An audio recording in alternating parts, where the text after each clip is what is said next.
Películas caseras del dictador que actuó con impunidad, del dictador que sobrevivió después de la muerte de Hitler y Mussolini.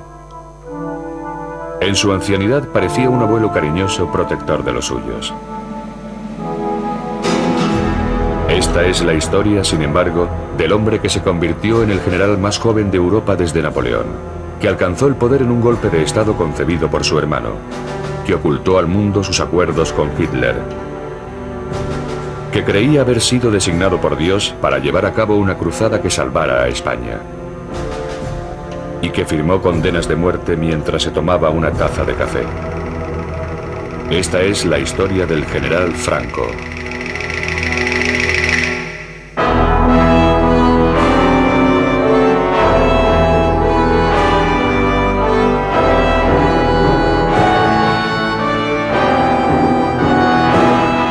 Franco, la verdadera historia.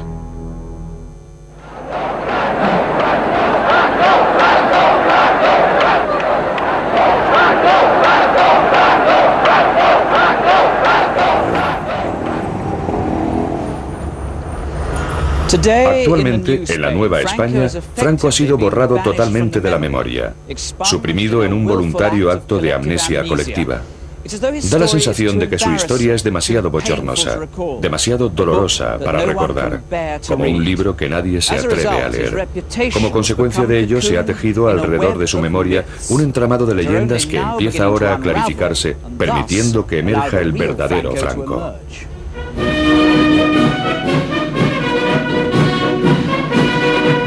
Hace un siglo, en el año en el que nació Franco, España seguía siendo un poderoso imperio, pero el imperio se batía en retirada.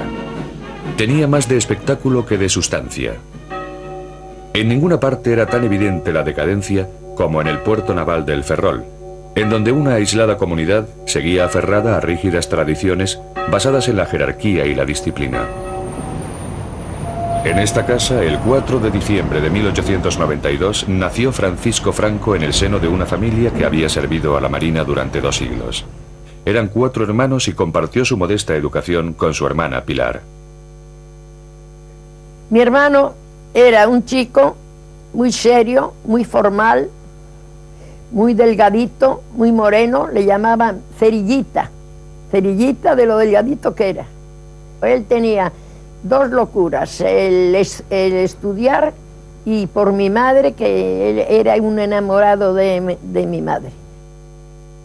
Su madre era una mujer austera y piadosa que imbuyó su infancia de fe católica en su forma española más conservadora.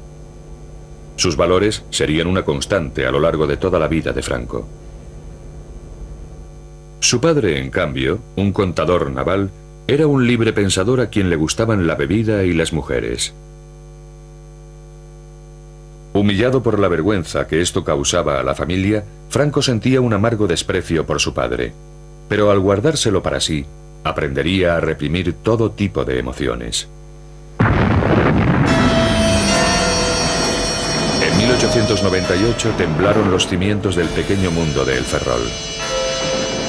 La desvencijada flota española hubo de enfrentarse a la poderosa y moderna marina norteamericana en guerra por la última colonia española en Latinoamérica, la isla de Cuba. Los españoles enseguida se vieron atrapados en una derrota tan traumática como la de Trafalgar. Pueden imaginarse lo que debió sentir aquel niño de 6 años cuando los restos de la flota regresaron a este puerto de luto. Lo que fue una calamidad para España supuso una tragedia personal para cada uno de los individuos de esta cerrada comunidad. En los colegios, los alumnos llevaban brazaletes negros y Franco y sus compañeros eran instruidos con frases como «El deber es más hermoso cuanto mayor sea el sacrificio que exige». El heroico fatalismo que contienen estas morbosas palabras acosaría a Franco, y el ansia nostálgica por restaurar la antigua grandeza de España se convertiría en su implacable meta.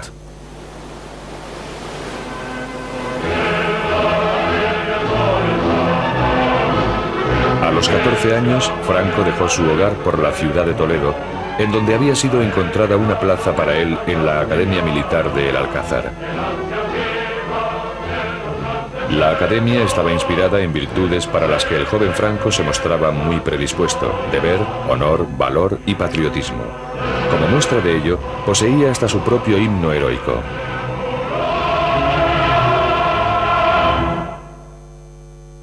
El nuevo cadete tenía tan poca estatura y una voz tan aguda que se convirtió en víctima de los gamberros de la academia. Su constitución era tan frágil que fue obligado a portar un rifle recortado. Humillaciones que soportó con estoica resolución. Franco era diligente, pero no mostraba ninguna cualidad que sugiriera que sería un líder en el futuro. No es de sorprender que al terminar sus estudios, Franco consiguiera el mediocre puesto número 251 entre 312 cadetes. Era el año 1910. Los resultados conseguidos por Franco en la academia significaron que tendría pocas perspectivas en un ejército ya saturado de oficiales. La única forma que tenía de ascender era abandonar España y dirigirse a África, el último puesto de su amado imperio.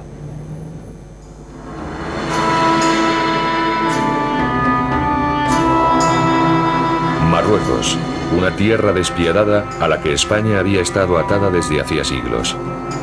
Sin embargo, en aquel remanente del antiguo imperio sería donde se formaría el joven Franco. Sin África, diría más tarde, no podría explicar lo que soy. España estaba allí comprometida en una incansable campaña contra las tribus rebeldes del Rif marroquí, que luchaban por recuperar sus tierras del poder colonial. En aquella lucha sin cuartel, Franco haría alarde de cualidades que hasta entonces habían pasado desapercibidas. No solo era tenaz, sino que parecía no temerle a nada. Mantenía férreamente la disciplina bajo el fuego enemigo. Ello, además de las bajas de muchos de sus camaradas, lo condujo a un rápido ascenso. El índice de bajas era tan alto que a los heridos se les dejaba morir por rutina en el lugar en el que habían caído. Al sobrevivir a tales peligros, Franco empezó a parecer intocable. Pero no lo era. El inevitable telegrama a casa informó de que había sido gravemente herido en el estómago. Mucho tiempo después, él mismo narró a su hija Carmencita cómo había escapado de la muerte. Él estaba tendido en la camilla y veía que iban recogiendo a los demás heridos y los iban depositando en unas camionetas y se los llevaban. Y que a él no lo llevaban. Entonces eso le chocó y llamó al médico que pasaba por allí y le dice el médico: no, a ti, Franquito, te dejamos, no podemos llevarte porque tienes una herida de vientre y nada, es inútil. Y entonces mi padre tenía un asistente marroquí y le dice: dame tu mosquetón, y le dio su arma. Entonces la cargó y apuntó al médico y le dijo: en el próximo camión yo salgo, si no tú también tendrás un tiro. Entonces el otro: no te pongas así, y que entonces lo evacuó. Su contacto con la muerte dio origen a una leyenda. Franco contaba con la protección divina. Él mismo empezó a creérselo, mientras los rudos soldados que estaban bajo sus órdenes lo contemplaban admirados. Es el primero que sale en avanzadilla. Lo he visto caminar delante de todos los demás mientras ellos apenas podían levantar la cabeza de la cantidad de balas que caían a su alrededor. Mira simplemente a un tipo con unos ojos muy serios. Dice: ejecutadlo, y se da la vuelta sin más. Está muy aislado. No es amigo de los demás oficiales, que se van de juerga y se emborrachan. Él se queda solo en su tienda. Después de estar 14 años de servicio, el mediocre teniente había ascendido con tanta rapidez que cuando abandonó Marruecos de regreso a la península en 1926, se había convertido en el general más joven de Europa desde Napoleón. De vuelta en Madrid, el general de 33 años estaba muy solicitado. Era una celebridad y tuvo hasta la osadía de interpretarse a sí mismo en un largometraje.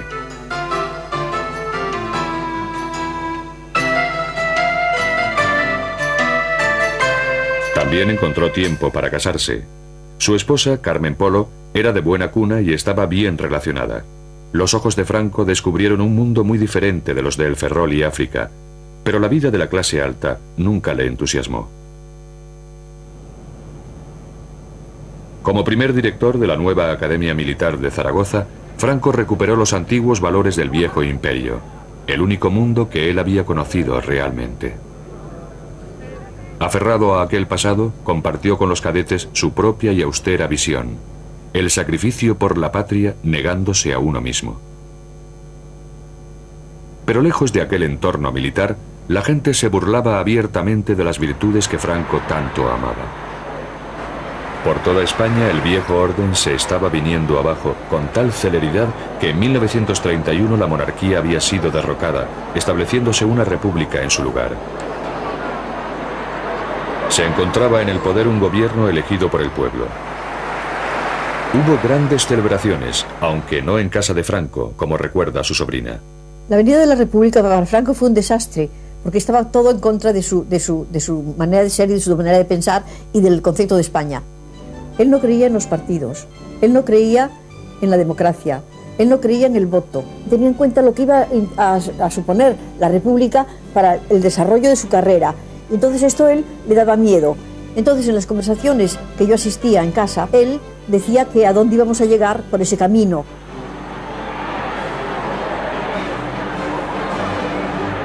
El nuevo Estado era sin duda frágil y se debatía peligrosamente entre la izquierda y la derecha en una nación profundamente dividida. En 1934, la tensión explotó cuando los mineros de Asturias se levantaron contra el gobierno. Al haber una coalición conservadora en el poder, se le encomendó a Franco aplastar la revolución, una labor que llevó a cabo con escrupulosa dureza. 2000 mineros resultaron muertos o heridos. Más tarde, Franco sería apodado por los izquierdistas el carnicero de Asturias.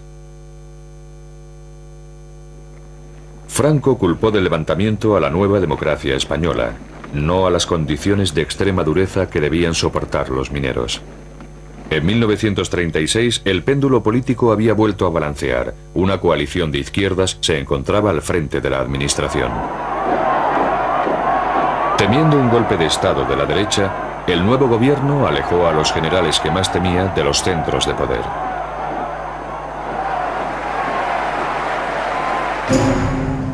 Franco fue desterrado a las aisladas Islas Canarias, a 1300 kilómetros de Madrid. En Tenerife, el nuevo comandante militar, su esposa Carmen y su única hija, Carmencita, eran cuidadosamente observados por las autoridades republicanas leales, que se aseguraron de intervenir el teléfono de Franco, de abrirle el correo y de vigilar todos sus pasos.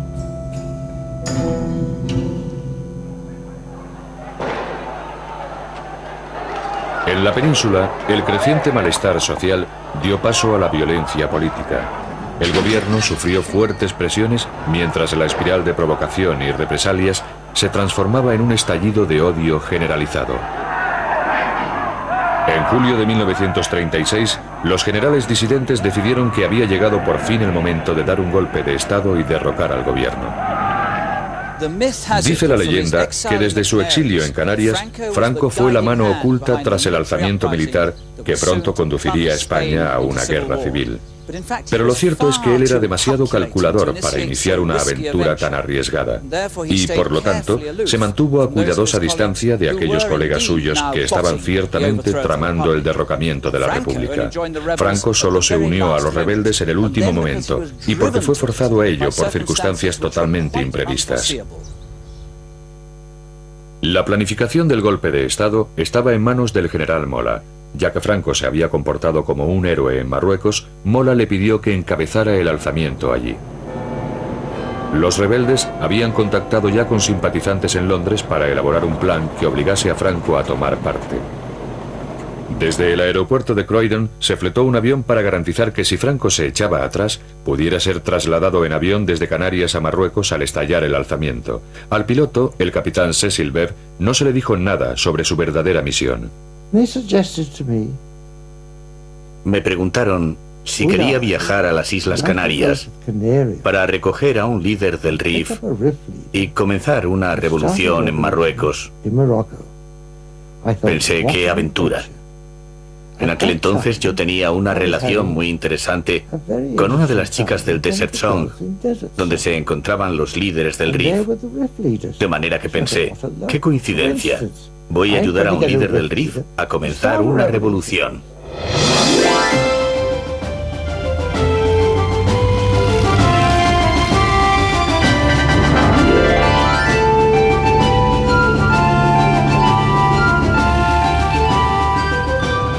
El 11 de julio, el Dragón Rapid despegó rumbo a Canarias.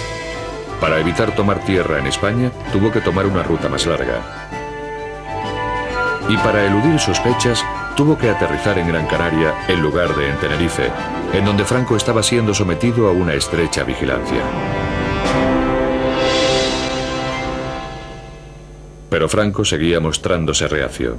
De hecho, mientras el avión estaba en pleno vuelo, envió un mensaje cifrado a los rebeldes diciéndoles: «No me moveré de aquí, no me uniré a vosotros». En España, Mola se encolerizó, pero insistió en que el golpe siguiera adelante de todas formas. En aquel momento, el destino intervino decisivamente. El día 13 fue hallado el cadáver de un influyente político de derechas, Calvo Sotelo. Había sido asesinado por la policía republicana en un ajuste de cuentas. Los generales rebeldes decidieron entrar en acción.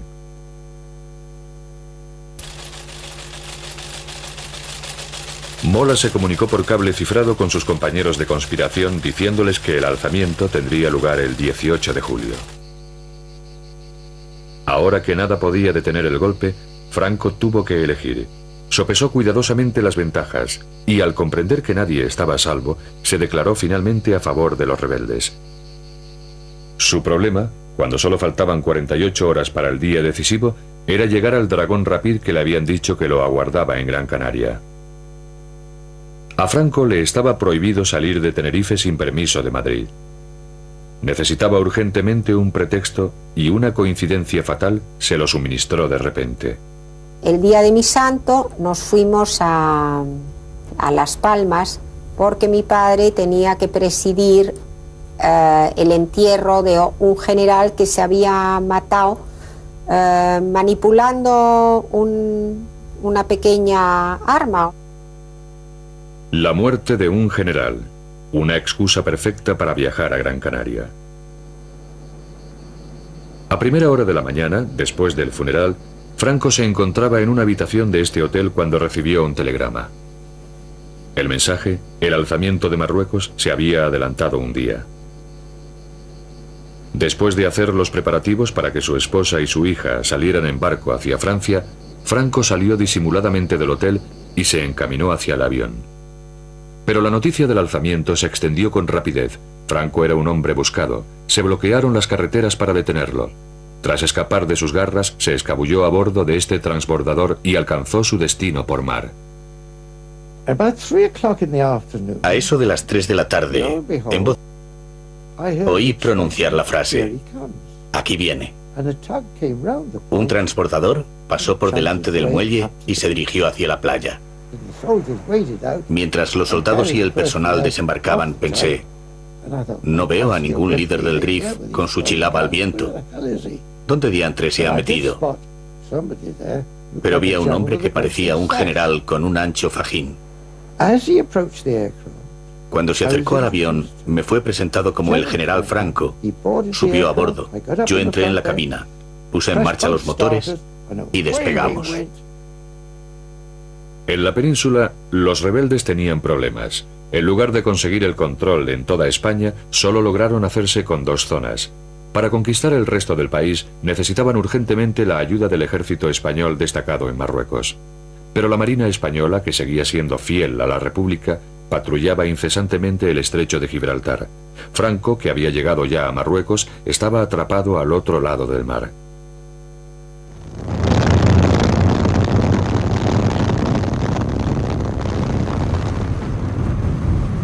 Sin embargo, el ejército de Marruecos emprendería muy pronto el viaje a la península. Al llegar a Marruecos, Franco pidió ayuda por cable a los dos únicos líderes extranjeros con probabilidades de responder, Hitler y Mussolini.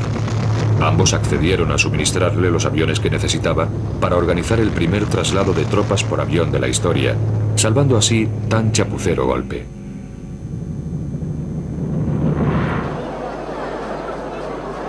Cuando Franco llegó a Sevilla, el rebelde fue recibido como salvador del alzamiento, el general más famoso del llamado Bando Nacional.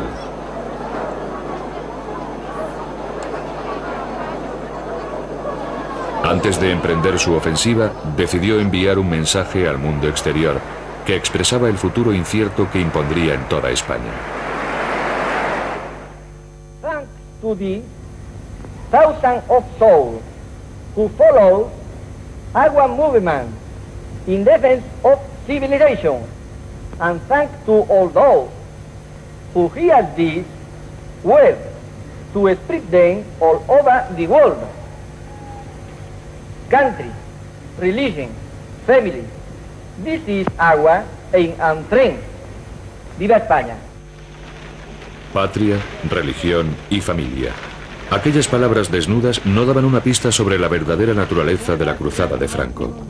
Con tropas moriscas, famosas por su inigualable brutalidad como punta de lanza, el ejército de Franco se dirigió hacia el norte bajo las órdenes de su colega, el general Yagüe. Los rebeldes aplastaron toda resistencia. Badajoz demostraría al resto de España lo que les pasaría a quienes opusieran resistencia. Pero el objetivo de Franco no era simplemente conquistar, sino llevar a cabo una limpieza, como él mismo afirmó. De manera que cuando cayó la ciudad, cientos de sospechosos fueron reunidos y conducidos a través de la ciudad. Un periodista portugués, Mário Neves, fue testigo de lo sucedido. Bajaron por la calle desde la catedral hasta la plaza de toros. Había uma rua que descia da catedral em direção à praça de toros. Cuando llegué allí, vi que ya había muchos prisioneros dentro de la plaza. Já muitos presos lá dentro.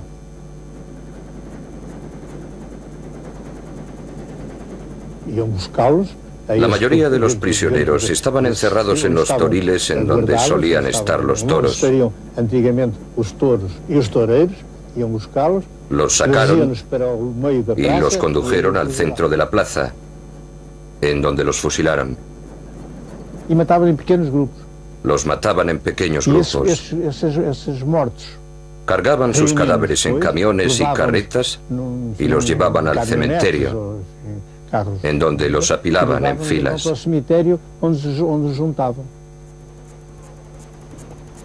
Se calcula que fueron masacradas allí unas 2000 personas, muchas de ellas civiles. En aquel espantoso conflicto se cometieron atrocidades en ambos bandos, pero los nacionales fueron sistemáticos. Como Franco dijo, no habrá tregua ni compromiso. Seguiremos adelante, cueste lo que cueste.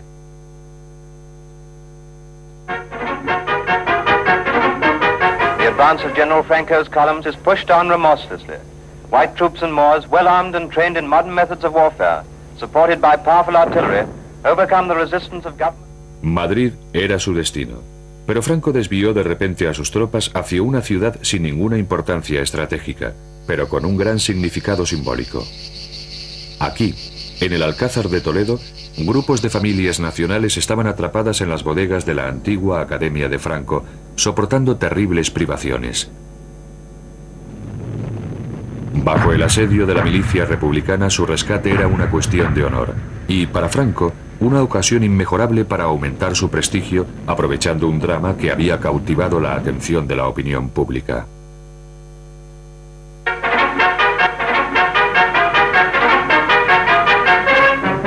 Toledo. Through the ruins of the Alcazar stormed the relieving troops and the garrison is saved. Men who had given up hope of life, who had received the last rites of the church, who had determined to die fighting rather than be taken alive, meet their deliverers. Aquel fue el momento de la verdad y sería presenciado por todo el mundo. Franco como Salvador. Solo que Franco no estaba allí. Cuando llegó realmente, se reprodujeron meticulosamente las escenas para mostrarlo como el hombre destinado para España. algo en lo que sin duda se había convertido.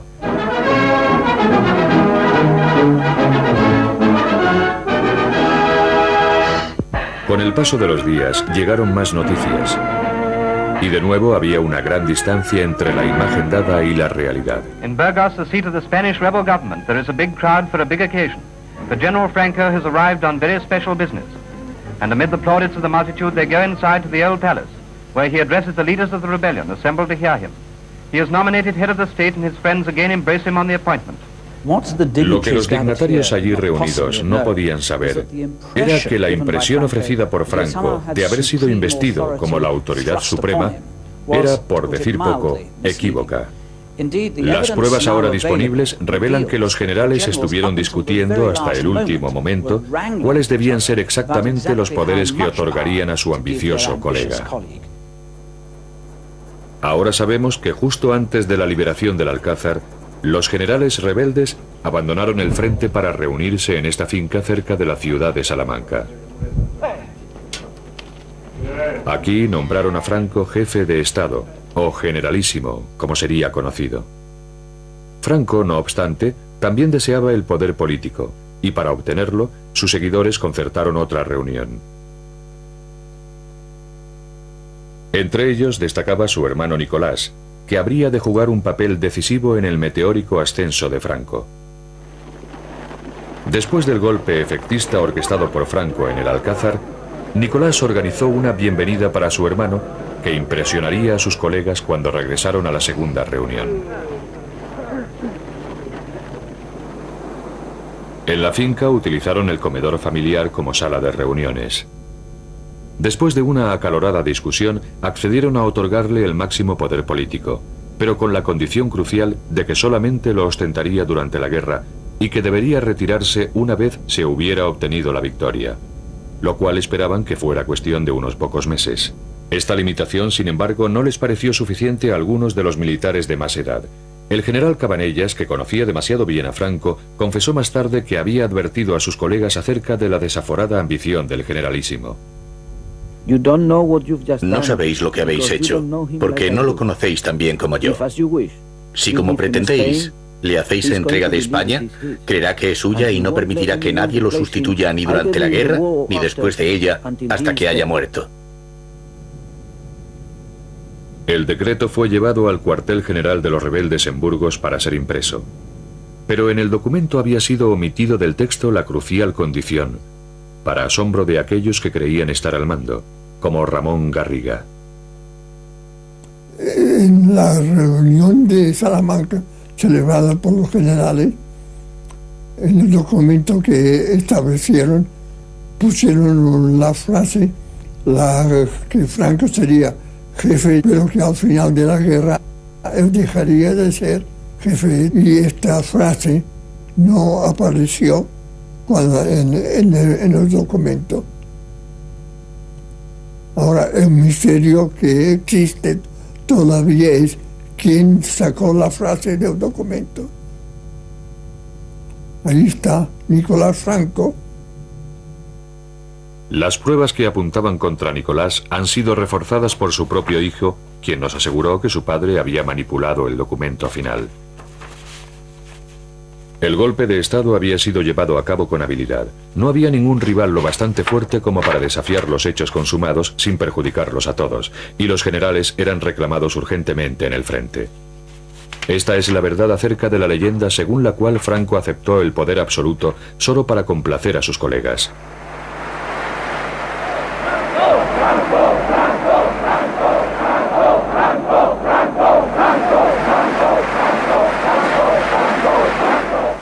Cuando Franco salió al balcón para saludar a la multitud congregada ahí abajo, sabía algo que ellos desconocían, que ahora era de hecho su dictador de por vida. A partir de entonces, Franco dejaría de ser un simple mortal.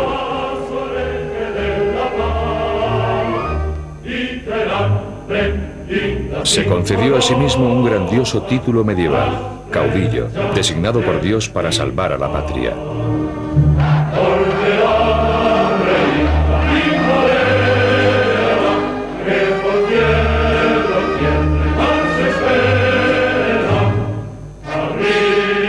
proclamar que la suya era una cruzada santa, comprometió a los jefes de la Iglesia Católica con su causa.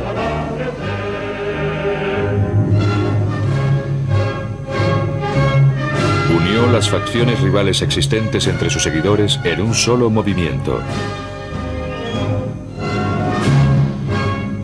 El saludo, el uniforme y el himno, todos los adornos de un Estado fascista.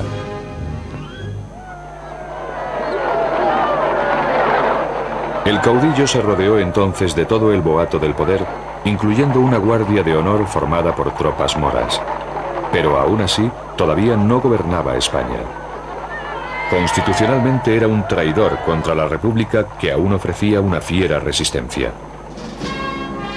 A pesar de las apariencias, la situación de Franco no era tan sólida como parecía. Para ganar la guerra necesitaba más armas, más hombres, y de nuevo se volvió hacia Hitler y Mussolini, asegurándoles que esta también era su cruzada.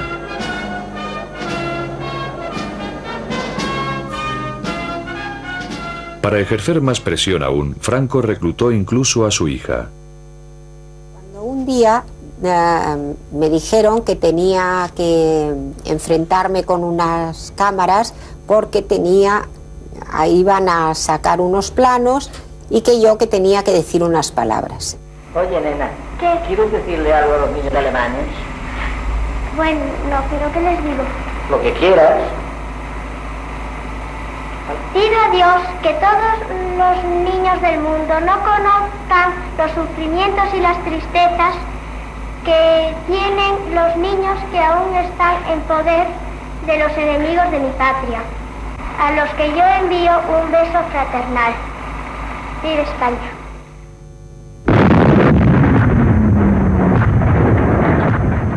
En su cruzada por limpiar profundamente España, el generalísimo decidió aniquilar al enemigo no rápidamente, sino por agotamiento. Al principio, su estrategia desconcertó a los alemanes e italianos, de cuyo apoyo tanto dependía.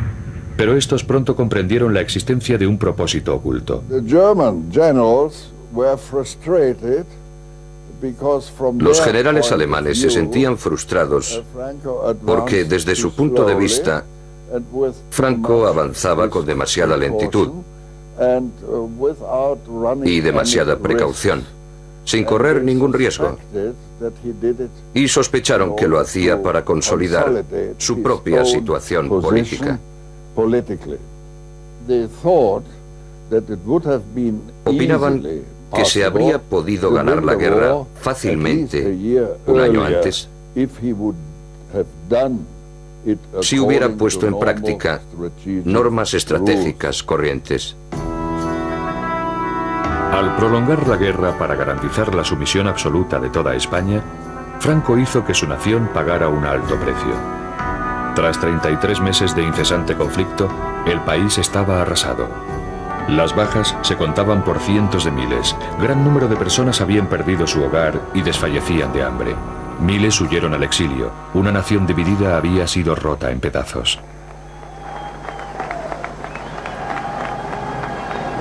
En la primavera de 1939, el tímido muchacho que apenas podía sostener un rifle tenía un pueblo a sus pies. Ahora por fin uniría a España en el temor de Dios y devolvería su antiguo esplendor al imperio en decadencia.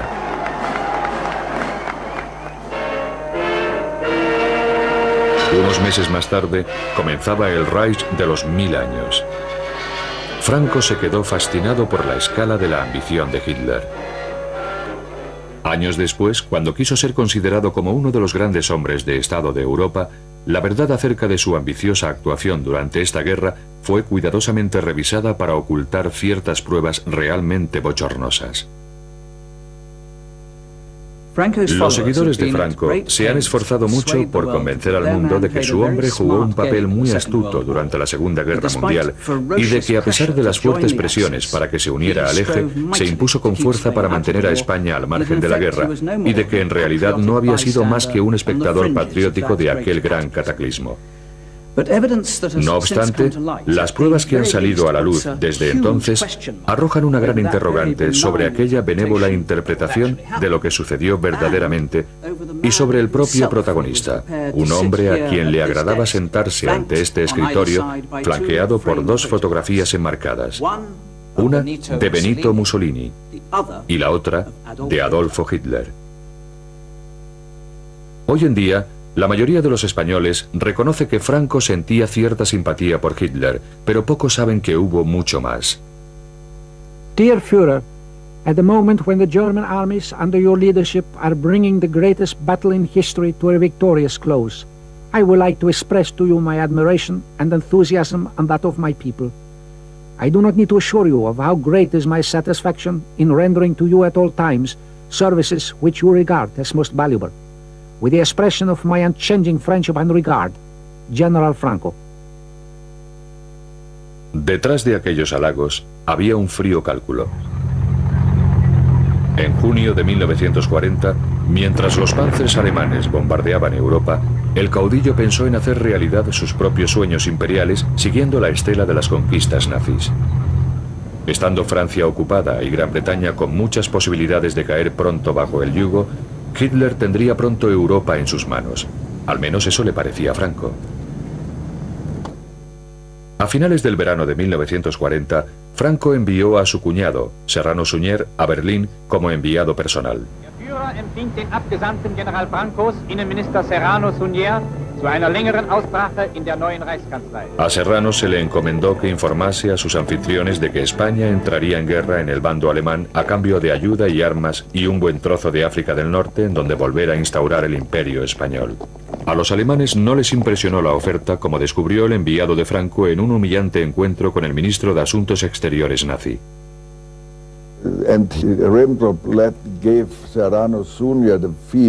Ribbentrop dio a entender a Serrano Suñer que, al fin y al cabo, ellos no eran más que un pelele de los alemanes. A Hitler no le interesaba demasiado lo que España necesitaba para tomar parte en la guerra.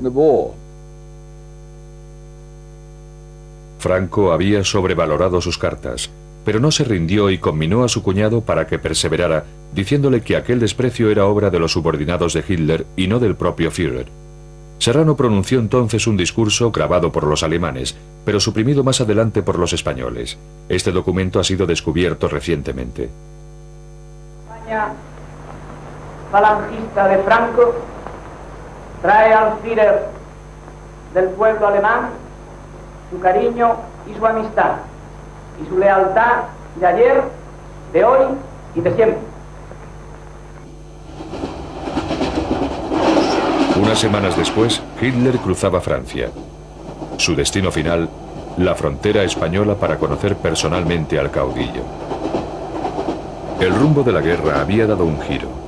Si lograba asegurar un pacto con Franco, España podría ser útil al eje a la hora de someter a Gran Bretaña.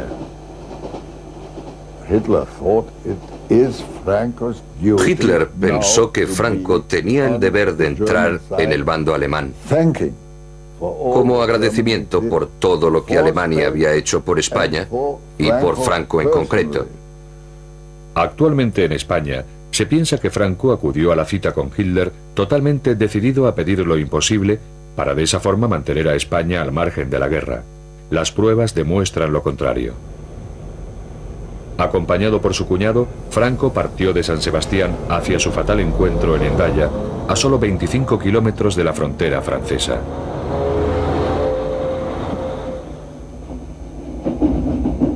Después del largo viaje a través de Europa, el tren de Hitler llegó a Hendaya bastante antes de la hora concertada para la reunión, las 3 de la tarde. El tren de Franco se retrasó, pero no fue, como afirman sus seguidores, un plan pensado para debilitar a Hitler. Todo lo contrario. Y salimos con mucho tiempo para llegar antes de la hora convenida y estar esperando un poquito. Y Franco tenía, es comprensible, el prurito de decir, en punto. El servicio ferroviario español era malísimo, estaba destrozado después de la guerra interna. Y llegamos a Hendaya con 5 minutos de retraso. Franco iba nervioso y los 5 minutos de retraso le produjeron un gran disgusto.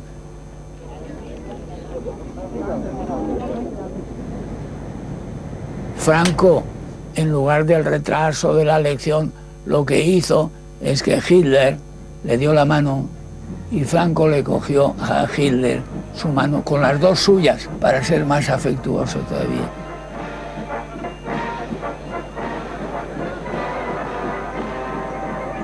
Hitler knew already a lot about Franco, about his way. Hitler sabía entonces mucho sobre Franco, sobre sus métodos, sus tácticas. Él, que era un hombre astuto, con la malicia propia de un campesino, conseguiría durante la conversación en Hendaya persuadir a Franco de que entrara como aliado en el bando alemán. Los dos líderes se reunieron en el vagón de Hitler. Solo se conservan fragmentos de los documentos oficiales en los que se registró la conversación, pero el único superviviente de la reunión insiste en que Franco estaba decidido a conducir a España hacia los estragos de la Segunda Guerra Mundial siempre que se le asegurara a cambio su preciado imperio. Hitler, que era quien era, dice, después de tantas palabras bonitas, dice, ahora vamos a lo nuestro, a nuestros asuntos. Y hizo Hitler un discurso triunfalista, que la guerra está ganada, que es cosa de muy poco tiempo. Entonces ya Franco empieza a decirle, pues muy bien, perfectamente, ahora yo entraré en la guerra con usted si usted me concede para España todo esto, Marruecos francés, Oranjado y territorios hasta Inia. Y mientras Franco se está cansando hora y media explicándole lo de los protectorados, Hitler sabe lo que hacía, bostezaba. Esto de momento, bostezaba. El final es que estaban los dos indignados. Franco porque no le da lo que creía que le iba a dar seguro. Pues Franco, que pensaba venir aquí diciendo, os traigo un imperio, pues no traía nada. Después de una agotadora sesión, la reunión se levantó. Incapaz de pagar el precio exigido por Franco sin poner en peligro otras prioridades, Hitler regresó a Berlín. Hitler was furious, and he said he would prefer Hitler estaba furioso y dijo que preferiría que le arrancaran 4 dientes a mantener otra conversación parecida con Franco. Si el propósito de Franco hubiera sido realmente evitar que España entrara en guerra, lo normal sería que hubiera salido encantado de la reunión, pero no fue así. Y en cambio Franco, nos metemos ya en nuestro tren y estaba indignado, viendo estos tíos, son repugnantes, lo quieren todo y no dan nada, esto es intolerable y tal. Según la leyenda, fue en Hendaya en donde Franco detuvo el avance de Hitler y ordenó al Führer que volviera a hacer las maletas. Sin embargo, lo que ocurrió realmente fue que Franco recibió una lección un tanto brutal sobre la realidad del poder. Su sueño del que el renacimiento del Imperio Español se llevara a cabo por cortesía del Tercer Reich no solo fue despreciado, sino expuesto como una fantasía ingenua.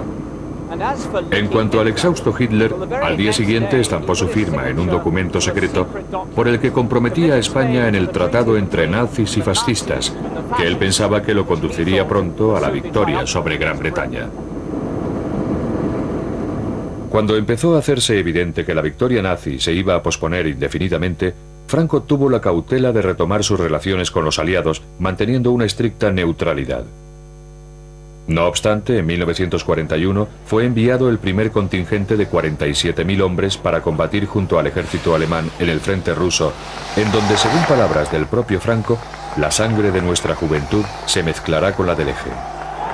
La División Azul, así como materias primas vitales, la utilización de bases de submarinos y centros de espionaje, simbolizaron un compromiso con Alemania del que solo se obtendría una amarga recompensa. En 1945, tras la desaparición de los otros dos dictadores, Franco se encontraba aislado y aparecía ante los ojos del mundo entero como un indeseable fascista.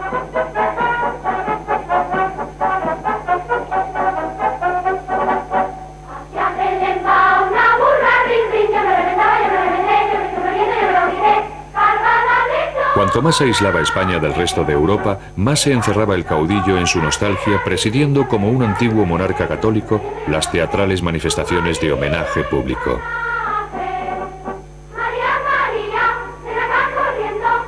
El mundo exterior, declaró, no es importante. Nosotros hemos de mirar hacia adentro. Quizás lo que más le impresionaba de los reyes católicos fue la unidad, o sea, la unidad de España, porque son los reyes que unifican los diferentes reinos que entonces existían. Fue la época de más grandeza de España. Pero tras la máscara de unidad, la autoridad absoluta de Franco tenía otro aspecto. Hoy en día, solo permanece el rastro de un episodio que ha sido desde entonces eliminado de la memoria oficial. En esta seca llanura de Castuera, hubo en otro tiempo un campo de concentración, uno de los muchos en los que casi 500.000 de españoles fueron confinados después de la Guerra Civil. José Hernández estuvo allí recluido. Su delito, haber luchado en el bando republicano contra Franco. Había 70 barracones, así, con dirección así, con las calles correspondientes.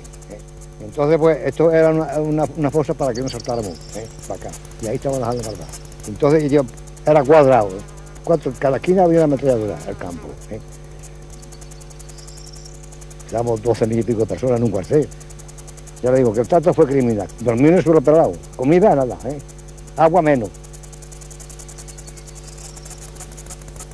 No, de día no funcionaba nadie, pero de noche los cogían fila india a la boca mina, los empujaban y según va cayendo el peso abajo, ya tiraban de los otros. Y si alguno quedaba con vida, pues siempre se quedan con vida, entonces no mueren. Una bomba de mano. Nos dormíamos en el suelo, pues sentíamos la explosión. Esta noche ha visto salida.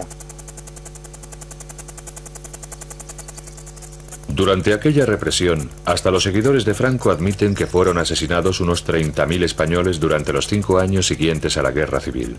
Otros afirman que la cifra se aproxima más a los 200.000. A partir de entonces, cientos de miles de sospechosos fueron investigados con precisión militar. Un archivo repleto con los nombres y la filiación de los enemigos de Franco: ateos, liberales, comunistas y, por otra parte, los masones. Los masones eran la pesadilla de Franco. No ha habido en nuestra nación ninguna rebelión ni conato de traición contra la patria que no se fraguase en la sombra de las logias masónicas. Y aún hoy, liberada España de esta carroña, todavía esas insignificantes manejadas políticas, por mucho que se disfracen, obedecen siempre a la intriga y a la oculta inspiración de los masones expatriados.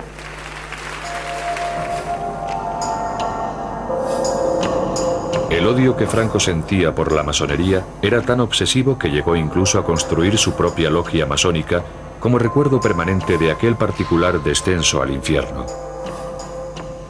Con un esmero patológico, reunió todo tipo de extrañas reliquias, símbolos para él del anticristo y del antiespañolismo del que debía salvar a la madre patria. Y por lo tanto, la masonería, al igual que el comunismo, estaba prohibida. Franco presidía un sistema judicial en el que la pena máxima por un acto de subversión era la muerte. Ni a pesar de las advertencias de sus colaboradores, temía tomar él mismo la decisión final. Franco no era un sanguinario, no es que le gustara la sangre, pero él actuaba como con leyes de guerra, consideraba enemigos a los que no pensaban como él. En su mente estaba que el bien de España era él, y era lo que él disponía.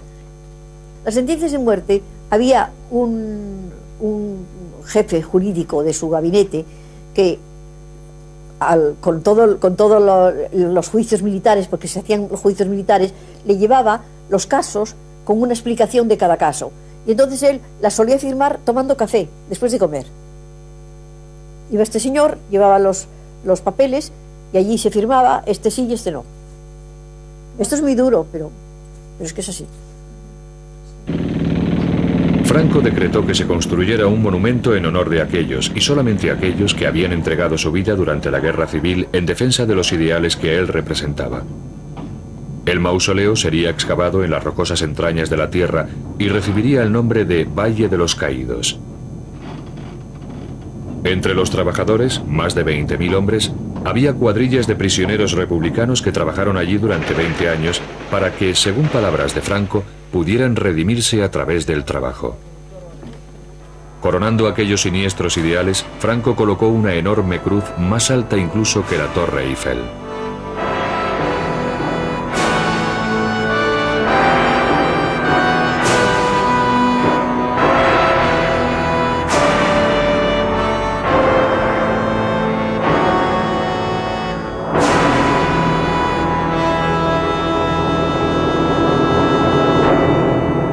Sin embargo, aquellos ideales no podían sobrevivir sobre la base de una economía que hacía aguas. Franco necesitaba urgentemente ayuda del mundo exterior, que había rechazado repetidamente sus propuestas.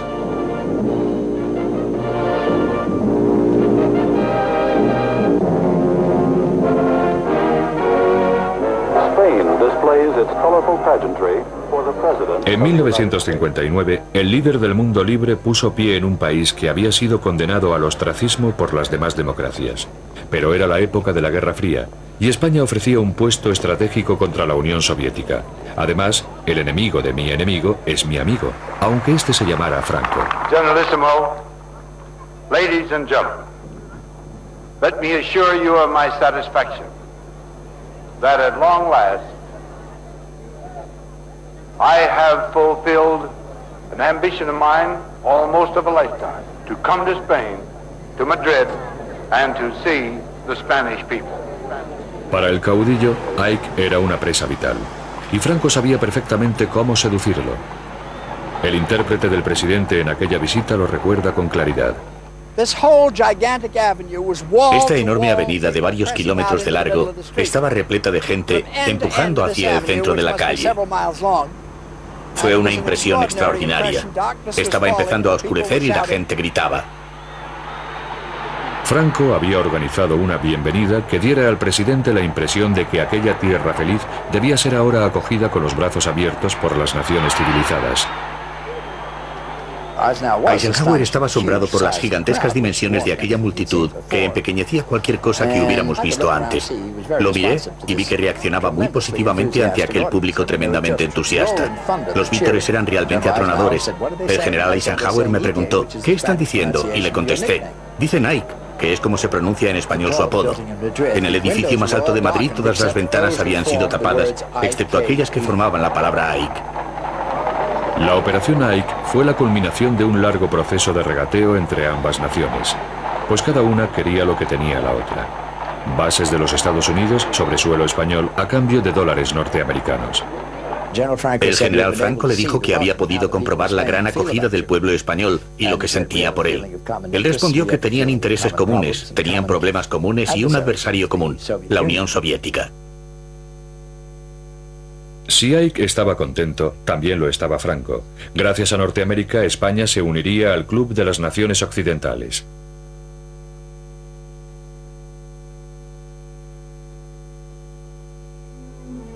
Por fin, Franco podía empezar a relajarse y a cultivar una imagen diferente. Ya no era el caudillo en plena cruzada, sino un hombre paternalista y generoso que protegía al pueblo español.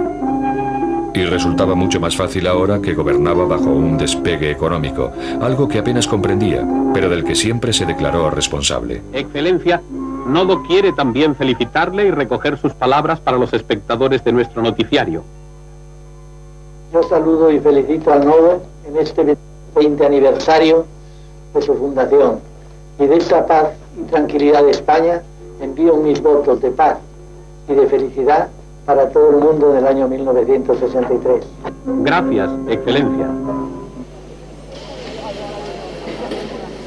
Detrás de aquella fachada paternal, sin embargo, se seguía imponiendo una política represiva, algo que Franco comprendía perfectamente. En toda Europa, los años 60 fueron el comienzo de una nueva era de libertades sociales y de protestas políticas, pero no en España, en donde el Estado policial seguía amordazando la libertad de expresión y opinión. Había el viejo principio de que la guerra, la información Él tomaba siempre la cosa de una beligerancia frente a un enemigo, que era el comunismo. Pues la información es básica para ganar una victoria. Tenía el mapa de la clandestinidad, en la cual estaban perfectamente delimitados los campos de la oposición. Franco no comprendía los cambios que agitaban al mundo exterior y sentía una profunda adversión por el modo en el que empezaban a infiltrarse también en España. Era un anciano que se refugiaba cada vez más en la seguridad nostálgica de la finca privada que se había construido en El Pardo. Para el resto de los españoles, se fue convirtiendo poco a poco en un fantasma de sí mismo que planeaba perpetuamente sobre su destino, incapaz de ceder y que se negaba a marcharse. Dentro de El Pardo, Franco pasaba largas horas viendo películas en donde revivía las historias épicas del glorioso pasado español. Y con sus películas domésticas se recreaba en las ilusiones del presente acompañadas de su propia banda sonora.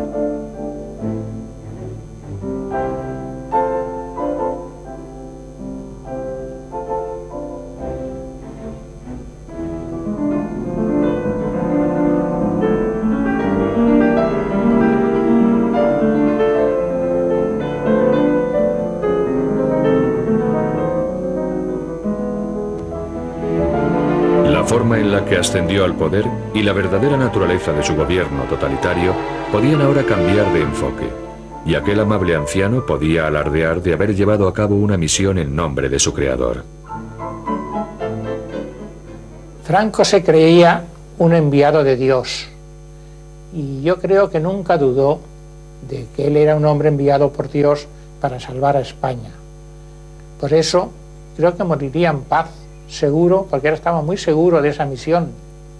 Y eso sí me lo dijo el mismo Franco a mí, que él se creía un enviado de Dios para ser padre de los españoles, y él me decía esta frase: padre, miren, me extraña mucho que algunos españoles estén contra mí, porque yo me considero padre de todos los españoles.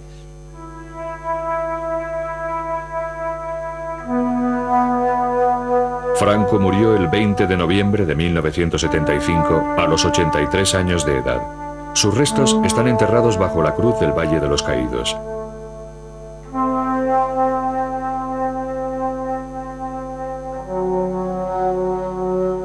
La huella de este hombre ha quedado grabada de forma indeleble en la historia de España.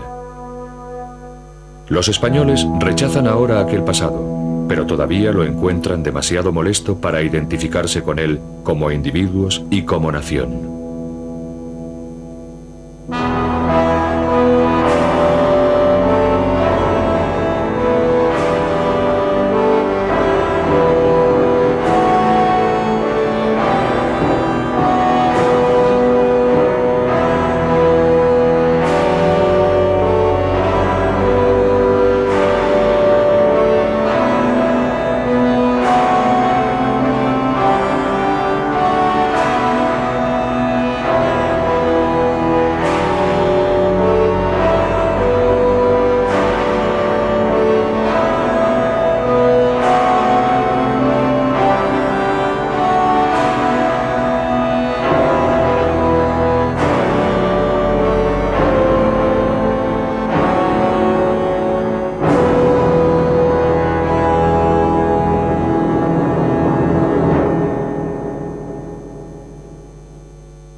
No veo a ningún líder del RIF con su chilaba al viento. ¿Dónde diantre se ha metido? Pero vi a un hombre que parecía un general con un ancho fajín. Cuando se acercó al avión, me fue presentado como el general Franco. Subió a bordo. Yo entré en la cabina, puse en marcha los motores y despegamos. En la península, los rebeldes tenían problemas. En lugar de conseguir el control en toda España, solo lograron hacerse con 2 zonas. Para conquistar el resto del país, necesitaban urgentemente la ayuda del ejército español destacado en Marruecos. Pero la Marina española, que seguía siendo fiel a la República, patrullaba incesantemente el estrecho de Gibraltar. Franco, que había llegado ya a Marruecos, estaba atrapado al otro lado del mar.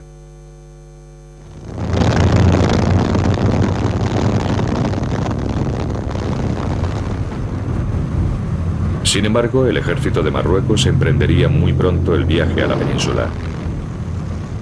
Al llegar a Marruecos, Franco pidió ayuda por cable a los dos únicos líderes extranjeros con probabilidades de responder, Hitler y Mussolini.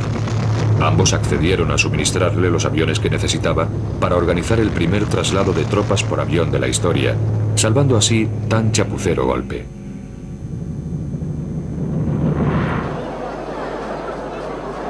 Cuando Franco llegó a Sevilla, el rebelde fue recibido como salvador del alzamiento, el general más famoso del llamado Bando Nacional.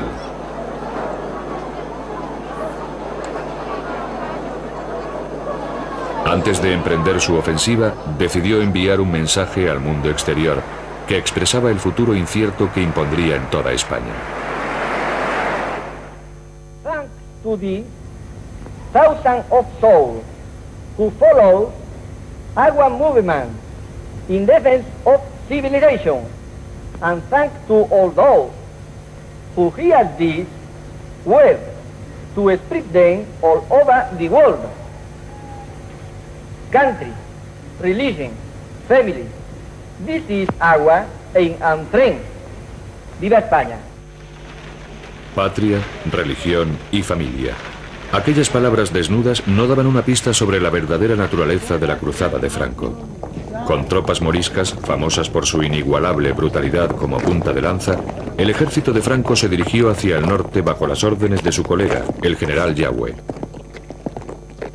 Los rebeldes aplastaron toda resistencia. Badajoz demostraría al resto de España lo que les pasaría a quienes opusieran resistencia. Pero el objetivo de Franco no era simplemente conquistar, sino llevar a cabo una limpieza, como él mismo afirmó. De manera que cuando cayó la ciudad, cientos de sospechosos... Iba este señor, llevaba los papeles, y allí se firmaba, este sí y este no. Esto es muy duro, pero es que es así. Franco decretó que se construyera un monumento en honor de aquellos, y solamente aquellos que habían entregado su vida durante la guerra civil en defensa de los ideales que él representaba. El mausoleo sería excavado en las rocosas entrañas de la tierra y recibiría el nombre de Valle de los Caídos. Entre los trabajadores, más de 20.000 hombres, había cuadrillas de prisioneros republicanos que trabajaron allí durante 20 años para que, según palabras de Franco, pudieran redimirse a través del trabajo. Coronando aquellos siniestros ideales, Franco colocó una enorme cruz más alta incluso que la Torre Eiffel.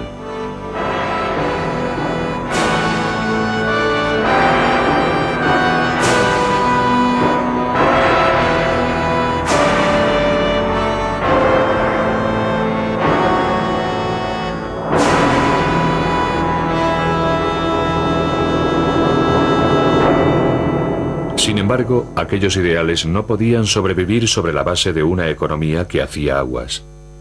Franco necesitaba urgentemente ayuda del mundo exterior, que había rechazado repetidamente sus propuestas.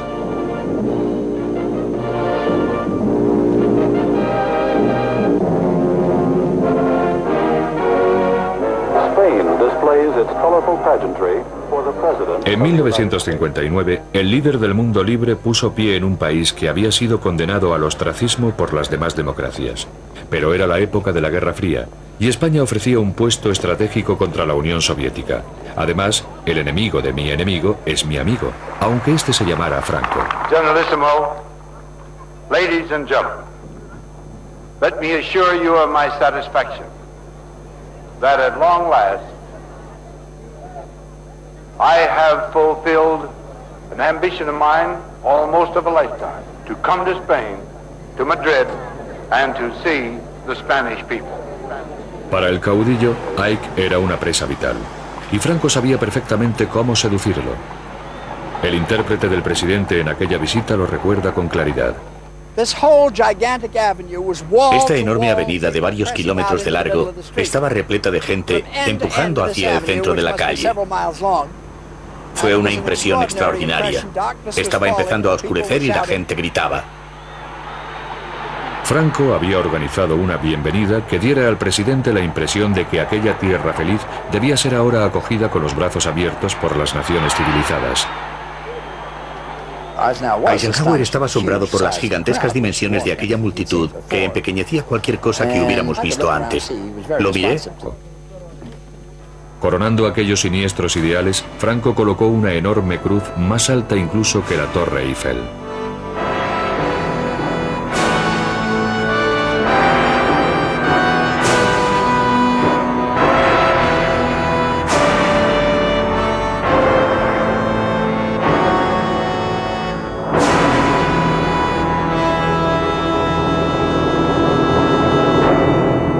Sin embargo, aquellos ideales no podían sobrevivir sobre la base de una economía que hacía aguas.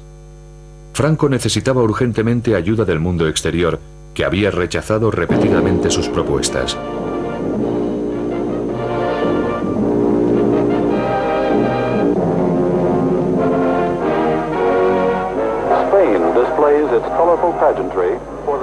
En 1959, el líder del mundo libre puso pie en un país que había sido condenado al ostracismo por las demás democracias. Pero era la época de la Guerra Fría, y España ofrecía un puesto estratégico contra la Unión Soviética. Además, el enemigo de mi enemigo es mi amigo, aunque este se llamara Franco. Generalissimo, ladies and gentlemen, let me assure you of my satisfaction that at long last I have fulfilled an ambition of mine almost of a lifetime, to come to Spain, to Madrid, and to see the Spanish people. Para el caudillo, Ike era una presa vital, y Franco sabía perfectamente cómo seducirlo. El intérprete del presidente en aquella visita lo recuerda con claridad. Esta enorme avenida de varios kilómetros de largo estaba repleta de gente empujando hacia el centro de la calle. Fue una impresión extraordinaria. Estaba empezando a oscurecer y la gente gritaba. Franco había organizado una bienvenida que diera al presidente la impresión de que aquella tierra feliz debía ser ahora acogida con los brazos abiertos por las naciones civilizadas. Eisenhower estaba asombrado por las gigantescas dimensiones de aquella multitud que empequeñecía cualquier cosa que hubiéramos visto antes. Lo miré y vi que reaccionaba muy positivamente ante aquel público tremendamente entusiasta. Los vítores eran realmente atronadores. El general Eisenhower me preguntó, ¿qué están diciendo? Y le contesté, dicen Ike, que es como se pronuncia en español su apodo. En el edificio más alto de Madrid todas las ventanas habían sido tapadas, excepto aquellas que formaban la palabra Ike. La operación Ike fue la culminación de un largo proceso de regateo entre ambas naciones, pues cada una quería lo que tenía la otra: bases de los Estados Unidos sobre suelo español a cambio de dólares norteamericanos. El general Franco le dijo que había podido comprobar la gran acogida del pueblo español y lo que sentía por él. Él respondió que tenían intereses comunes. Pero Franco seguía mostrándose reacio. De hecho, mientras el avión estaba en pleno vuelo, envió un mensaje cifrado a los rebeldes diciéndoles: «No me moveré de aquí, no me uniré a vosotros». En España, Mola se encolerizó, pero insistió en que el golpe siguiera adelante de todas formas. En aquel momento, el destino intervino decisivamente.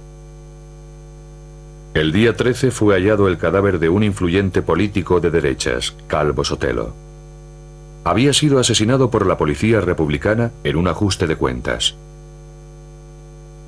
Los generales rebeldes decidieron entrar en acción.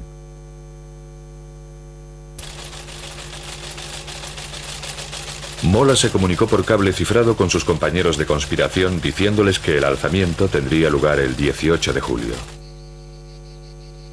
Ahora que nada podía detener el golpe, Franco tuvo que elegir.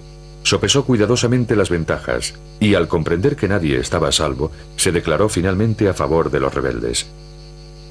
Su problema, cuando solo faltaban 48 horas para el día decisivo, era llegar al Dragón Rapid que le habían dicho que lo aguardaba en Gran Canaria. A Franco le estaba prohibido salir de Tenerife sin permiso de Madrid. Necesitaba urgentemente un pretexto y una coincidencia fatal se lo suministró de repente.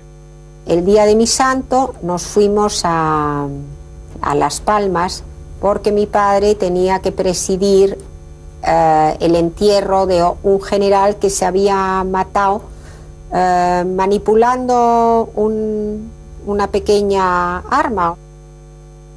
La muerte de un general, una excusa perfecta para viajar a Gran Canaria.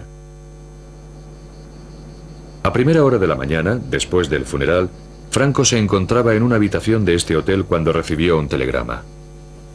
El mensaje, el alzamiento de Marruecos, se había adelantado un día. Después de hacer los preparativos para que su esposa y su hija salieran en barco hacia Francia, Franco salió disimuladamente del hotel y se encaminó hacia el avión. Pero la noticia del alzamiento se extendió con rapidez. Franco era un hombre buscado. Se bloquearon las carreteras para detenerlo. Tras escapar de sus garras, se escabulló a bordo de este transbordador y alcanzó su destino por mar. A eso de las 3 de la tarde, en voz oí pronunciar la frase: aquí viene. Un transbordador pasó por delante del muelle y se dirigió hacia la playa. Mientras los soldados y el personal desembarcaban, pensé: no veo a ningún líder del RIF con su chilaba al viento. ¿Dónde diantre se ha metido? Pero vi a un hombre que parecía un general con un ancho fajín. Vi a Franco, y el ansia nostálgica por restaurar la antigua grandeza de España se convertiría en su implacable meta.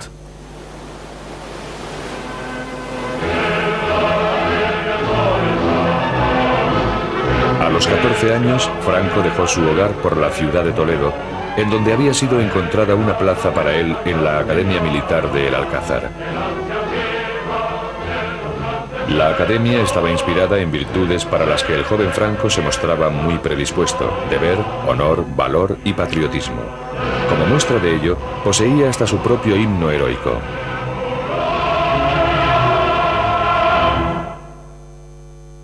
El nuevo cadete tenía tan poca estatura y una voz tan aguda que se convirtió en víctima de los gamberros de la academia. Su constitución era tan frágil que fue obligado a portar un rifle recortado. Humillaciones que soportó con estoica resolución. Franco era diligente, pero no mostraba ninguna cualidad que sugiriera que sería un líder en el futuro. No es de sorprender que al terminar sus estudios, Franco consiguiera el mediocre puesto número 251 entre 312 cadetes. Era el año 1910. Los resultados conseguidos por Franco en la academia significaron que tendría pocas perspectivas en un ejército ya saturado de oficiales. La única forma que tenía de ascender era abandonar España y dirigirse a África, el último puesto de su amado imperio.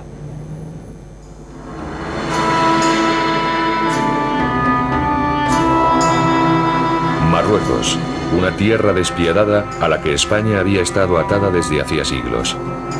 Sin embargo, en aquel remanente del antiguo imperio sería donde se formaría el joven Franco. Sin África, diría más tarde, no podría explicar lo que soy. España estaba allí comprometida en una incansable campaña contra las tribus rebeldes del Rif marroquí, que luchaban por recuperar sus tierras del poder colonial. En aquella lucha sin cuartel, Franco haría alarde de cualidades que hasta entonces habían pasado desapercibidas. No solo era tenaz, sino que parecía no temerle a nada. Mantenía férreamente la disciplina bajo el fuego enemigo. Ello, además de las bajas de muchos de sus camaradas, lo condujo a un rápido ascenso. El índice de bajas era tan alto que a los heridos se les dejaba morir por rutina en el lugar en el que habían caído. Al sobrevivir a tales peligros, Franco empezó a parecer intocable. Pero no lo era. El inevitable telegrama a casa informó de que había sido gravemente herido en el estómago. Mucho tiempo después, él mismo narró a su hija Carmencita cómo había escapado de la muerte.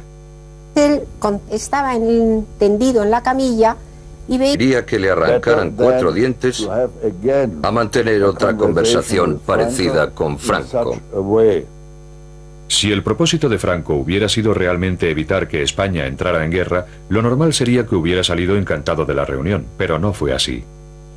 Y en cambio Franco, nos metemos ya en nuestro tren y estaba indignado, viendo estos tíos, son repugnantes, lo quieren todo y no dan nada, esto es intolerable y tal.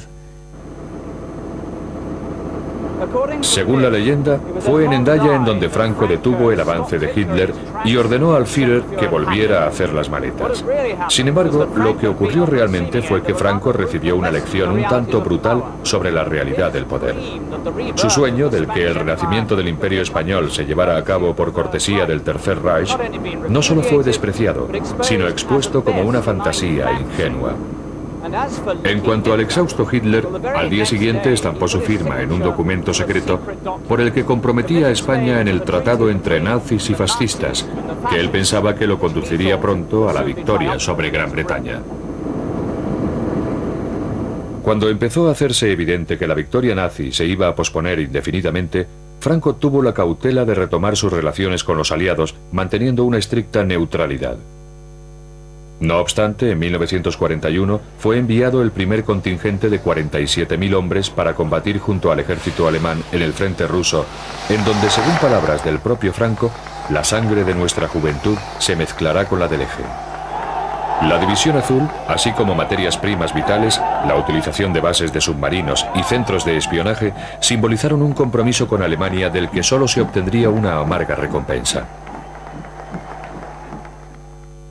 En 1945, tras la desaparición de los otros dos dictadores, Franco se encontraba aislado y aparecía ante los ojos del mundo entero como un indeseable fascista.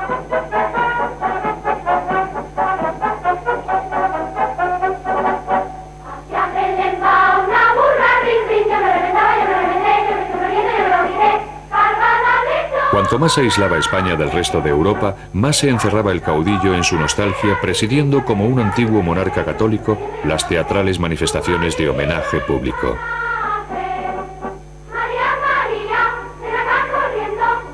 El mundo exterior, declaró, no es importante. Nosotros hemos de mirar hacia adentro. Quizás lo que más le impresionaba de los reyes católicos fue la unidad. O sea, la unidad de España, porque son los reyes que unifican los diferentes reinos que entonces existían. Fue la época de más grandeza de España. Pensador a quien le gustaban la bebida y las mujeres. Humillado por la vergüenza que esto causaba a la familia, Franco sentía un amargo desprecio por su padre. Pero al guardárselo para sí, aprendería a reprimir todo tipo de emociones. En 1898 temblaron los cimientos del pequeño mundo de El Ferrol. La desvencijada flota española hubo de enfrentarse a la poderosa y moderna marina norteamericana en guerra por la última colonia española en Latinoamérica, la isla de Cuba. Los españoles enseguida se vieron atrapados en una derrota tan traumática como la de Trafalgar. Pueden imaginarse lo que debió sentir aquel niño de 6 años cuando los restos de la flota regresaron a este puerto de luto. Lo que fue una calamidad para España supuso una tragedia personal para cada uno de los individuos de esta cerrada comunidad. En los colegios, los alumnos llevaban brazaletes negros y Franco y sus compañeros eran instruidos con frases como «El deber es más hermoso cuanto mayor sea el sacrificio que exige». El heroico fatalismo que contienen estas morbosas palabras acosaría a Franco, y el ansia nostálgica por restaurar la antigua grandeza de España se convertiría en su implacable meta.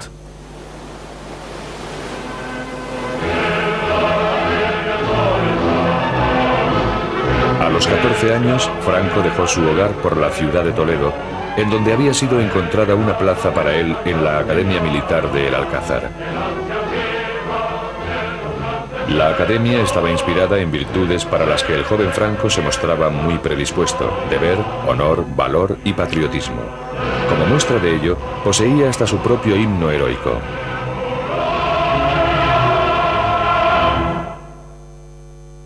El nuevo cadete tenía tan poca estatura y una voz tan aguda que se convirtió en víctima de los gamberros de la academia. Su constitución era tan frágil que fue obligado a portar un rifle recortado. Humillaciones que soportó con estoica resolución. Franco era diligente, pero no mostraba ninguna cualidad que sugiriera que sería un líder en el futuro. No es de sorprender que al terminar sus estudios, Franco consiguiera el mediocre puesto número 251 entre 312 cadetes.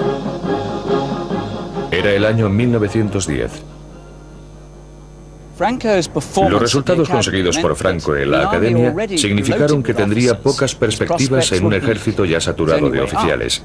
La única forma que tenía de ascender era abandonar España y dirigirse a África, el último puesto de su amado imperio.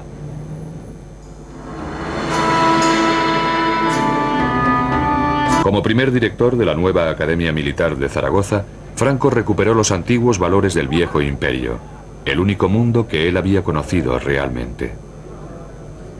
Aferrado a aquel pasado, compartió con los cadetes su propia y austera visión, el sacrificio por la patria negándose a uno mismo. Pero lejos de aquel entorno militar, la gente se burlaba abiertamente de las virtudes que Franco tanto amaba. Por toda España el viejo orden se estaba viniendo abajo con tal celeridad que en 1931 la monarquía había sido derrocada, estableciéndose una república en su lugar. Se encontraba en el poder un gobierno elegido por el pueblo. Hubo grandes celebraciones, aunque no en casa de Franco, como recuerda su sobrina. La venida de la República para Franco fue un desastre, porque estaba todo en contra de su manera de ser y de su manera de pensar y del concepto de España. Él no creía en los partidos, él no creía en la democracia, él no creía en el voto. Tenía en cuenta lo que iba a suponer la República para el desarrollo de su carrera. Entonces esto a él le daba miedo. Entonces en las conversaciones que yo asistía en casa, él decía que a dónde íbamos a llegar por ese camino.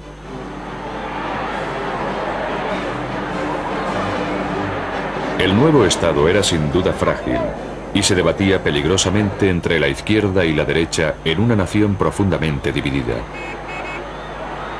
En 1934, la tensión explotó cuando los mineros de Asturias se levantaron contra el gobierno. Al haber una coalición conservadora en el poder, se le encomendó a Franco aplastar la revolución, una labor que llevó a cabo con escrupulosa dureza. 2000 mineros resultaron muertos o heridos. Más tarde, Franco sería apodado por los izquierdistas el carnicero de Asturias. Franco culpó del levantamiento a la nueva democracia española, no a las condiciones de extrema dureza que debían soportar los mineros. En 1936, el péndulo político había vuelto a balancear. Una coalición de izquierdas se encontraba al frente de la administración. Temiendo un golpe de Estado de la derecha, el nuevo gobierno alejó a los generales que más temía de los centros de poder.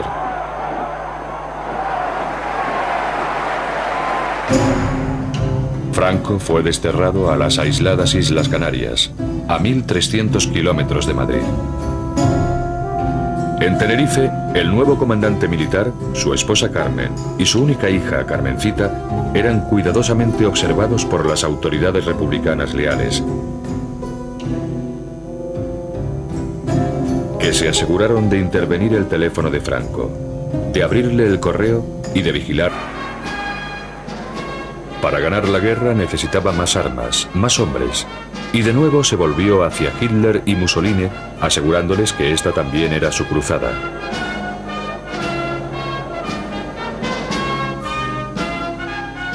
Para ejercer más presión aún, Franco reclutó incluso a su hija.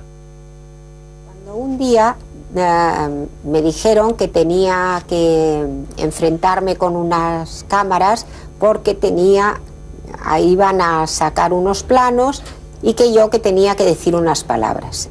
Oye, nena, ¿qué? ¿Quieres decirle algo a los niños alemanes? Bueno, no, pero ¿qué les digo? Lo que quieras. Pido a Dios que todos los niños del mundo no conozcan los sufrimientos y las tristezas que tienen los niños que aún están en poder de los enemigos de mi patria, a los que yo envío un beso fraternal. ¡Viva España!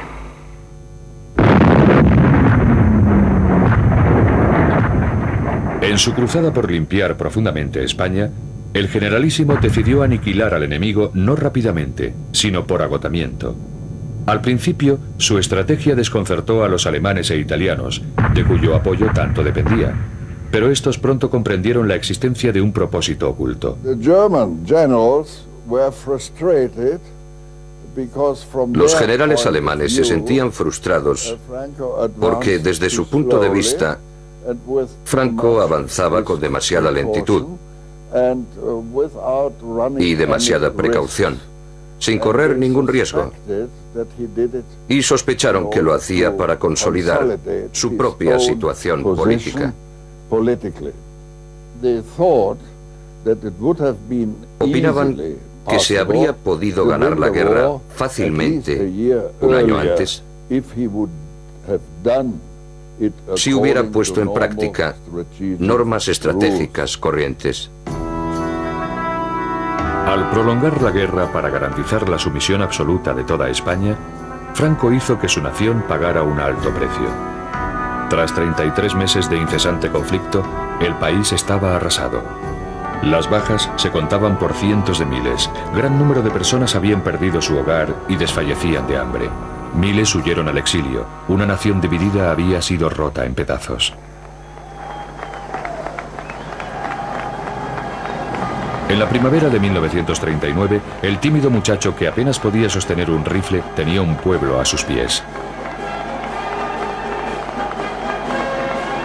Ahora por fin uniría a España en el temor de Dios y devolvería su antiguo esplendor al imperio en decadencia, desterrado a las aisladas Islas Canarias, a 1.300 kilómetros de Madrid. En Tenerife, el nuevo comandante militar, su esposa Carmen y su única hija, Carmencita, eran cuidadosamente observados por las autoridades republicanas leales, que se aseguraron de intervenir el teléfono de Franco, de abrirle el correo y de vigilar todos sus pasos.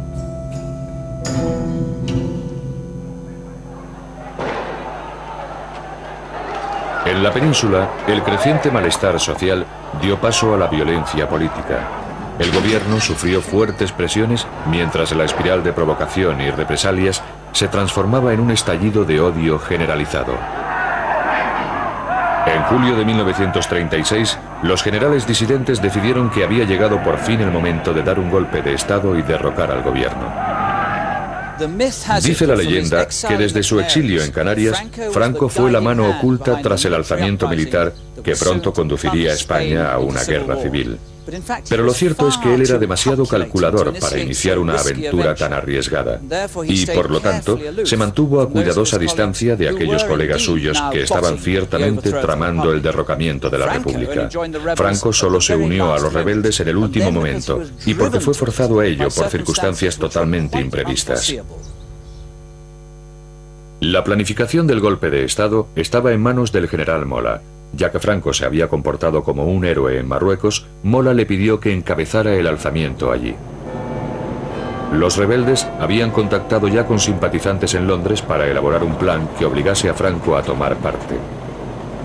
Desde el aeropuerto de Croydon se fletó un avión para garantizar que si Franco se echaba atrás, pudiera ser trasladado en avión desde Canarias a Marruecos al estallar el alzamiento. Al piloto, el capitán Cecil Bev, no se le dijo nada sobre su verdadera misión. Me preguntaron si quería viajar a las Islas Canarias para recoger a un líder del RIF y comenzar una revolución en Marruecos. Pensé, qué aventura. En aquel entonces yo tenía una relación muy interesante con una de las chicas del Desert Song, donde se encontraban los líderes del RIF. De manera que pensé, qué coincidencia. Voy a ayudar a un líder del RIF a comenzar una revolución.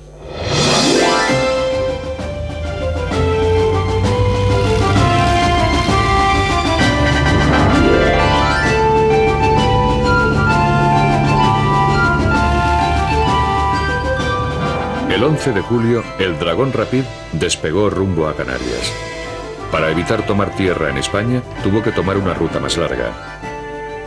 Antes de muerte, había un jefe jurídico de su gabinete que, con todos los juicios militares, porque se hacían los juicios militares, le llevaba los casos con una explicación de cada caso. Y entonces él las solía firmar tomando café, después de comer. Iba este señor, llevaba los papeles y allí se firmaba, este sí y este no. Esto es muy duro, pero es que es así. Franco decretó que se construyera un monumento en honor de aquellos, y solamente aquellos que habían entregado su vida durante la guerra civil en defensa de los ideales que él representaba. El mausoleo sería excavado en las rocosas entrañas de la tierra y recibiría el nombre de Valle de los Caídos. Entre los trabajadores, más de 20.000 hombres, había cuadrillas de prisioneros republicanos que trabajaron allí durante 20 años para que, según palabras de Franco, pudieran redimirse a través del trabajo. Coronando aquellos siniestros ideales, Franco colocó una enorme cruz más alta incluso que la Torre Eiffel.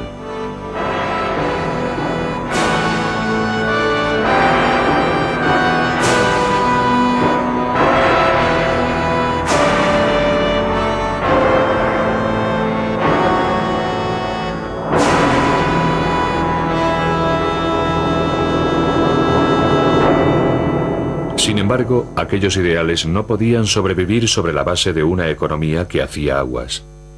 Franco necesitaba urgentemente ayuda del mundo exterior, que había rechazado repetidamente sus propuestas.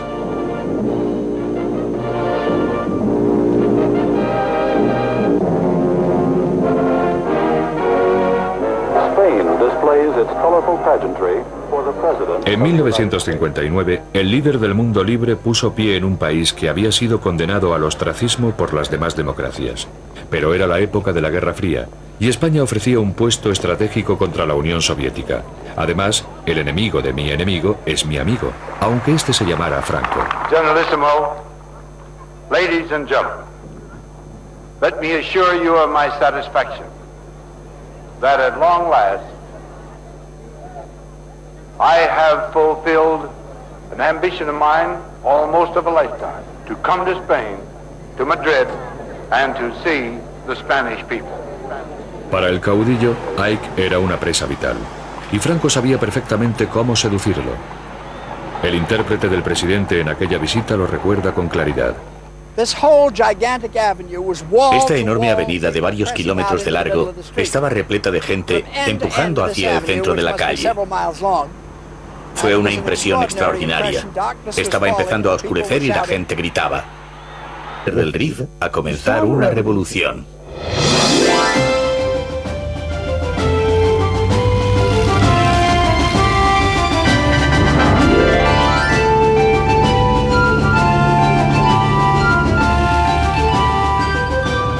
El 11 de julio, el Dragón Rapid despegó rumbo a Canarias.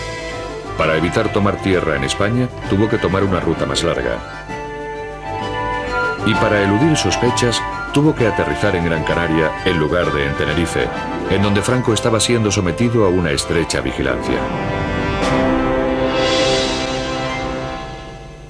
Pero Franco seguía mostrándose reacio. De hecho, mientras el avión estaba en pleno vuelo, envió un mensaje cifrado a los rebeldes diciéndoles: «No me moveré de aquí, no me uniré a vosotros». En España, Mola se encolerizó, pero insistió en que el golpe siguiera adelante de todas formas. En aquel momento, el destino intervino decisivamente. El día 13 fue hallado el cadáver de un influyente político de derechas, Calvo Sotelo. Había sido asesinado por la policía republicana en un ajuste de cuentas. Los generales rebeldes decidieron entrar en acción.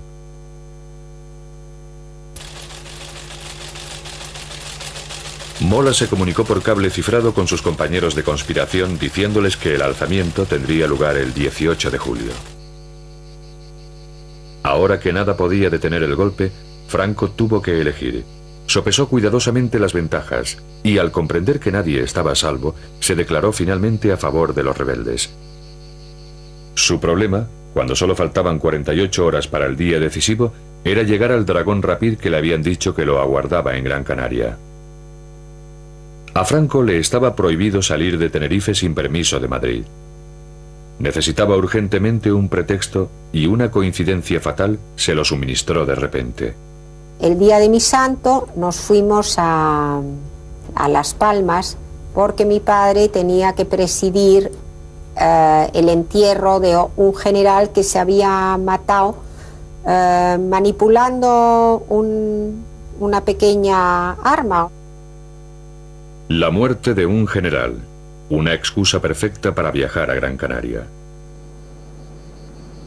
A primera hora de la mañana, después del funeral, Franco se encontraba en una habitación de este hotel cuando recibió un telegrama. El mensaje, el alzamiento de Marruecos, se había adelantado un día. Después de hacer los preparativos para que su esposa y su hija salieran en barco hacia Francia, Franco salió disimuladamente del hotel y se encaminó hacia el avión. Pero la noticia del alzamiento se extendió con rapidez. Franco era un hombre buscado. Se bloquearon nacido. Franco, no obstante, también deseaba el poder político, y para obtenerlo, sus seguidores concertaron otra reunión. Entre ellos destacaba su hermano Nicolás, que habría de jugar un papel decisivo en el meteórico ascenso de Franco. Después del golpe efectista orquestado por Franco en el Alcázar, Nicolás organizó una bienvenida para su hermano que impresionaría a sus colegas cuando regresaron a la segunda reunión. En la finca utilizaron el comedor familiar como sala de reuniones. Después de una acalorada discusión, accedieron a otorgarle el máximo poder político, pero con la condición crucial de que solamente lo ostentaría durante la guerra y que debería retirarse una vez se hubiera obtenido la victoria, lo cual esperaban que fuera cuestión de unos pocos meses. Esta limitación, sin embargo, no les pareció suficiente a algunos de los militares de más edad. El general Cabanellas, que conocía demasiado bien a Franco, confesó más tarde que había advertido a sus colegas acerca de la desaforada ambición del generalísimo. No sabéis lo que habéis hecho, porque no lo conocéis tan bien como yo. Si como pretendéis, le hacéis entrega de España, creerá que es suya y no permitirá que nadie lo sustituya ni durante la guerra, ni después de ella, hasta que haya muerto. El decreto fue llevado al cuartel general de los rebeldes en Burgos para ser impreso. Pero en el documento había sido omitido del texto la crucial condición, para asombro de aquellos que creían estar al mando, como Ramón Garriga. En la reunión de Salamanca, celebrada por los generales, en el documento que establecieron, pusieron la frase que Franco sería jefe, pero que al final de la guerra él dejaría de ser jefe, y esta frase no apareció en el documento. Ahora, el misterio que existe todavía es quién sacó la frase del documento. Ahí está Nicolás Franco. Las pruebas que apuntaban contra Nicolás han sido reforzadas por su propio hijo, quien nos aseguró que su padre había manipulado el documento final. El golpe de Estado había sido llevado a cabo con habilidad. No había ningún rival lo bastante fuerte como para desafiar los hechos consumados sin perjudicarlos a todos, y los generales eran reclamados urgentemente en el frente. Esta es la verdad acerca de la leyenda según la cual Franco aceptó el poder absoluto solo para complacer a sus colegas.